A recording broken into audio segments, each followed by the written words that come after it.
Добрый вечер! В эфире новая программа «Вильнюс. Открытая студия». Отныне каждый четверг после вечернего выпуска новостей мы вам расскажем об актуальных событиях и насущных проблемах столицы. Также мы предоставим возможность самим представителям Вильнюсского муниципалитета ответить на вопросы, интересующие многих жителей. Тема сегодняшней программы – бытовой мусор. Это актуальная для города проблема, грозит обернуться в будущем большими бедами, если не решить ее прагматично сегодня. Подробнее об этом в нашем следующем сюжете. Бесконечное море мусора, скверный запах – все это достопримечательности свалки в Казокишкис. Ежедневно со всех регионов Вильнюсского края сюда свозится до 1500 тонн коммунальных отходов. Из-за постоянного пополнения свалка в Казокишкис за 5 лет эксплуатации разрослась на 10 гектаров земли. Вот-вот начнет действовать дополнительная площадка. Работы по ее подготовке подходят к завершению. А ведь на деле все содержимое мусорных пакетов, ежедневно попадающих на свалку, могло тут и не оказаться, если бы мусор прошел процесс сортировки в местах накопления. Проблема сортировки бытовых отходов является приоритетной для столичного самоуправления. Эксперты отмечают, около 64% мусора может быть ценным сырьем для вторичного использования. Если все-таки найдется другой способ сортировки мусора, либо вообще не придется его выбрасывать, а использовать как вторичное сырье, что делают все цивилизованные страны, возможно, нам и не потребуется новая свалка в Вильнюсском крае еще лет 50. Tai gali būt, kad mums naujo sąvartyno Vilniaus regione neprireiks dar artimiausius 50 metų. Вот такие вот сортировочные контейнеры, каждый из которых предназначен для отдельных видов сырья, установлены по всему Вильнюсу. Установка и опорождение сортировочных контейнеров является бесплатной услугой.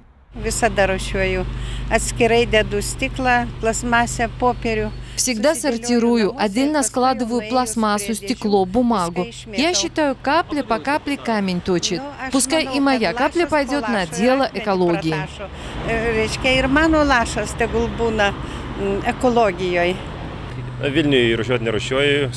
На даче мусор сортирую, а вот в городе нет. Контейнеры есть, но не для всех видов отходов. Я уже привык за много лет сортировать мусор. Как только появились эти контейнеры, само собой, большая часть мусора годится для вторичной переработки. Но на деле далеко не все жители Литвы к сортировке мусора относятся серьезно. По данным исследования, проведенного Министерством окружающей среды, только треть населения постоянно сортирует мусор. Остальная часть предпочитает традиционный способ утилизации отходов через центральный мусоропровод. Максим Козлов, Миндога Сурвила, Викторос Радаевас, Вильнюс. Открытая студия. Программа «Вильнюс. Открытая студия» продолжается. А прямо сейчас наш корреспондент Гинас Добощинскас узнает, как проблему бытовых отходов решает столичное самоуправление.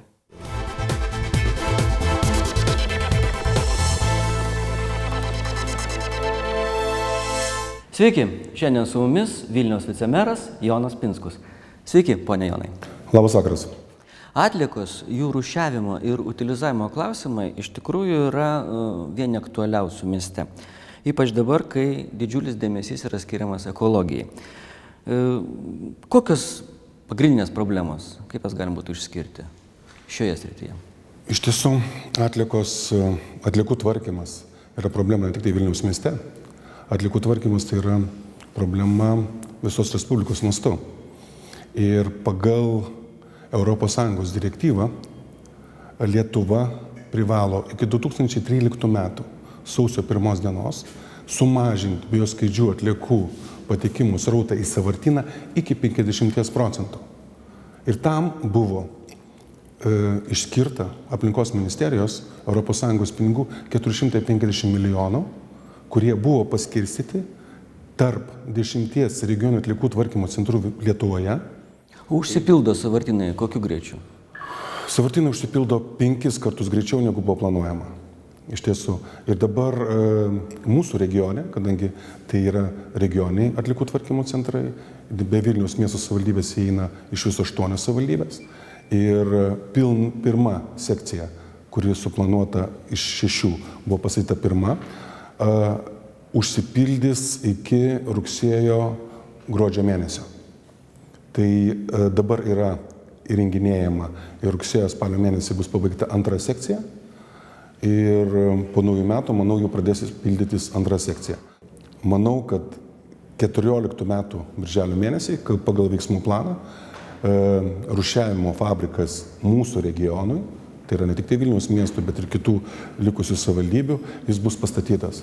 Ir mes jau šią ES direktyvą, kad iki 50% sumažinti bioskaidžių atliekų patekimą į sąvartyną, išspręsim.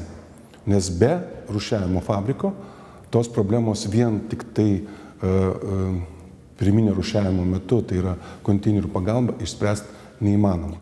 O dėl sveikatos čia daug klausimų kyla žmonėms, Vilniečiams. Ar tai nėra pavojinga žmonių sveikatai? O kas gali pasakyti, kad sąvartynas, kuris irs šimtus metų su visom pavojingom atliekom, su nuotekom, su filtratais, patenkantis per gruntinius,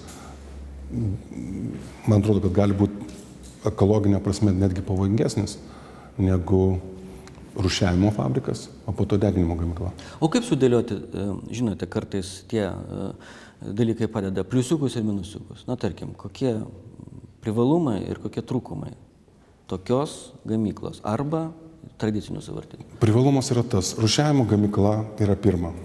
Jinai atrūšiuoja antrinės žaliavas, kurios dar kartą gali būti panaudojamos.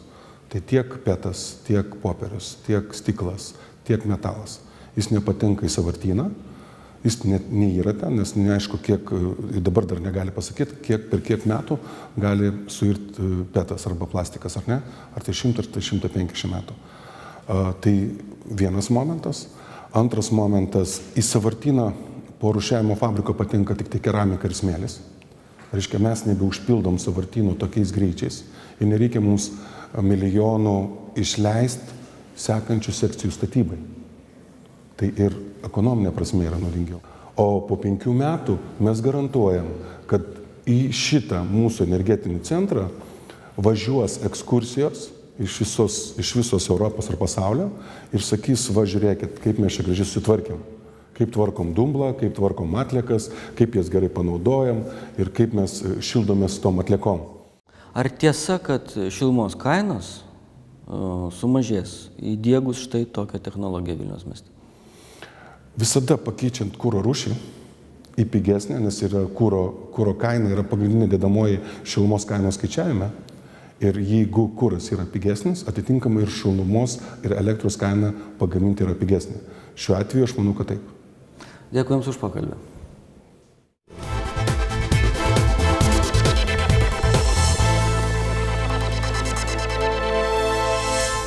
Вильнюсское самоуправление будет демонтировать старое оборудование детских игровых площадок, которое уже опасно для детей. Всего в городе планируется оборудовать 84 новые площадки. Они будут приспособлены для 2 возрастных детских групп – малышам до 6 лет и детям постарше. На сегодняшний момент в столице оборудовано около 300 детских игровых площадок нового типа. С декабря прошлого года самоуправление города Вильнюса ввело новую услугу. Гражданам, проживающим в Вильнюсе, но не зарегистрировавшим свое место жительства, предложили официально стать жителями столицы. И таким образом привлечь в городской бюджет больше средств от подоходного налога, чтобы распределить его на важные для горожан сферы жизни. Жители Вильнюса могли себя зарегистрировать по адресу Гедемина 2440 в квартире, принадлежащей столичному самоуправлению. За 7 месяцев это сделали более 1000 человек. По действующим сегодня законам часть подоходного налога жителей Вильнюса распределяется в другие города Литвы, где они декларировали свое место жительства, хотя фактически живут и работают в Вильнюсе. Конкурс молодежных программ, осуществляемый самоуправлением города Вильнюса, получил 50 заявок от молодежных организаций. Принято решение выделить 133 тысячи литов 32 проектам. Во время финансирования этих проектов молодежь будет учиться генерировать и реализовывать свои идеи, обучаться лидерству и предпринимательству в различных летних лагерях. В эту деятельность планируется вовлечь социально незащищенную молодежь, а также молодых людей, покинувших стены детских домов. Конкурс, объявленный самоуправлением, в этом году привнес несколько новинок. Жители Вильнюса первыми могли представить заявки на участие по интернету. Кроме того, претендующие на финансовую поддержку получат возможность продлить договор в следующем году и обеспечить дальнейшее финансирование. Итак, время программы «Вильнюс. Открытая студия» подошло к концу. Увидимся ровно через неделю в то же время. С вами был Максим Козлов. До свидания.